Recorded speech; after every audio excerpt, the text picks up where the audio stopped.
Hi, this is Splish, and I'm making another Ring of Elysium video where I try to find some ways or have a discussion when it comes to how to get more players in Ring of Elysium now in 2022.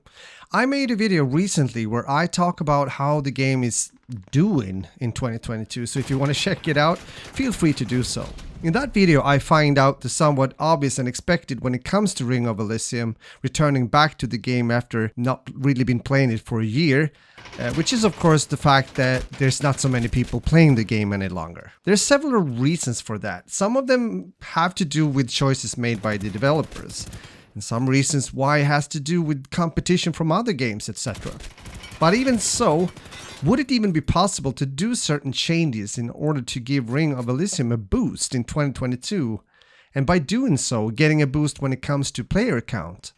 Or is it a lost cause? I think the first thing to do would most likely be to find things that people that have already been playing the game would like to see in Ring of Elysium. Some of these things are also the easiest things technical wise, I guess, to implement in the game without having to change too much or to make an overhaul of the game. I'm for example thinking about the map and maps that are being played in Ring of Elysium. Because when I've started to play Ring of Elysium back in the days, there was this snow map called Mountain Dion. I think that's the name, Mountain Dion.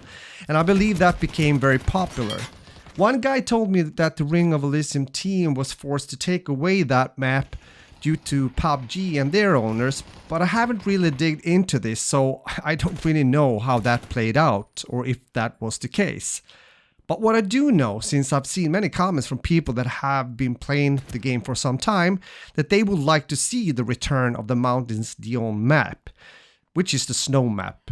Sure, the map did show up in some events in Ring of Elysium some time ago, but you know how it is. If you're not able to play the game during that specific event, you'll miss out the opportunity. So just by changing the map to the snow map could potentially bring back some of the guys that has enjoyed the game before. It could also be possible to do what, for example, both Apex Legends and Fortnite has done, playing around and experimenting with other game modes as well. Maybe even a respawn game mode option in Ring of Elysium, such as the team deathmatch or free-for-all, using a smaller part of an already existing map.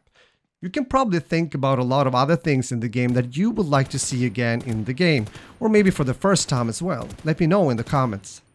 But when it comes to really boosting the numbers and to build a somewhat new player base in an already old and almost forgotten game, then you need to do more dramatic changes and improvements. I'm now talking about reaching out to a new audience as well.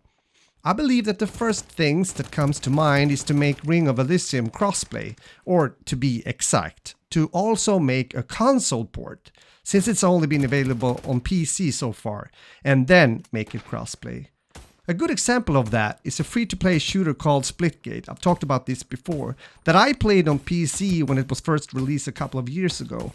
It didn't do as well as the devs was hoping for, so around a year ago they decided to do an overhaul of the game and make it crossplay. The game blew up and got some hype, and it was mainly due to the fact that some bigger content creators and streamers started to play and highlight the game. I believe that something similar could be done with a game such as Ring of Elysium.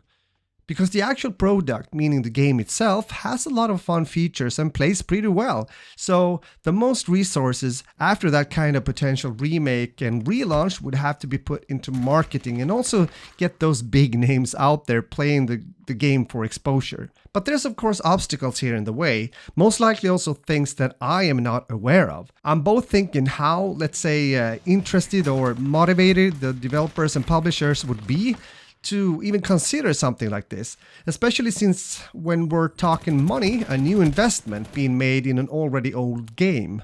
And also, is it possible technical-wise to port this version of the game to the next-gen consoles? What about the future then? Well, if nothing more radical is being made, I'm pretty sure that Ring of Elysium will die for real, leading to decision to sunset the game, closing down servers. I've seen this happening to many games over the years and for several reasons.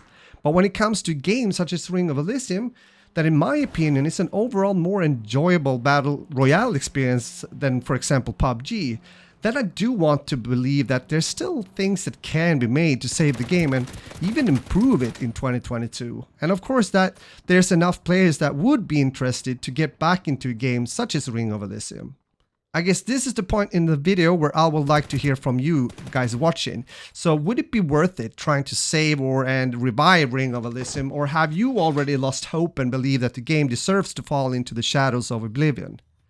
As always, if you enjoyed this video, make sure to give it a like, and if you're new around here and enjoy FPS gaming content, as I do, when it comes to both new games, old games, AAA titles and indie games, well then feel free to subscribe and turn on that notification bell so I'll be able to talk to you in the next upcoming video, because yes, I do answer your comments. So thanks a lot for watching and have a great day.